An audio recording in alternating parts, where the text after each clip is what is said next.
Isang mapagpalang araw po sa inyong lahat. Celebrity Chika Time po muna tayo at may inihanda po akong chika para sa inyo. Tara po't magchikahan na po tayo.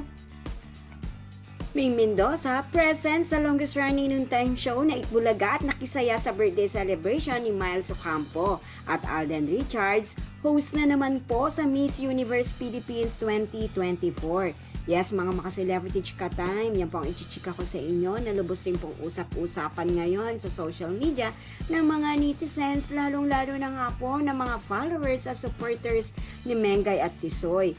And of course, bago po tayo dumakor yan, nais ko po munang batiin mga team bahay, team abroad at mga seniors natin dyan. Shout out po sa inyong lahat at happy Wednesday po. Ngayong araw nga po ng Miyerkules ay present na naman nga po ang ating phenomenal star na si Mengay sa birthday celebration ni Miles Ocampo sa longest running noontime show na Itbulaga. And of course, hindi po pinalampas ni Mengay yan na nariyan at nakihalubilo at nakisaya sa kaarawan ni Miles. And of course, syempre, inaabangan din po yan ng kanyang mga followers and supporters na laging makita si Mengay sa Itbulaga. Narito po at panoorin po natin ang ilan sa kaganapan ni Mengay sa Itbulaga.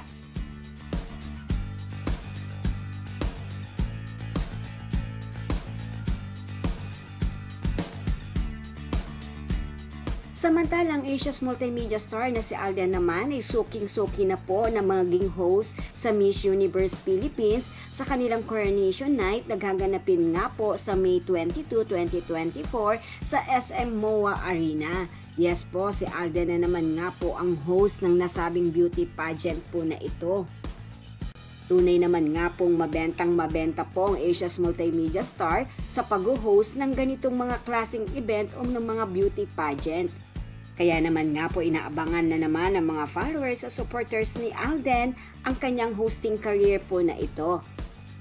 Yan po ang aking chika updates for today. Salamat po sa inyong panunood. Huwag po kalimutang mag-subscribe. Pwede po mag-comment sa ibaba.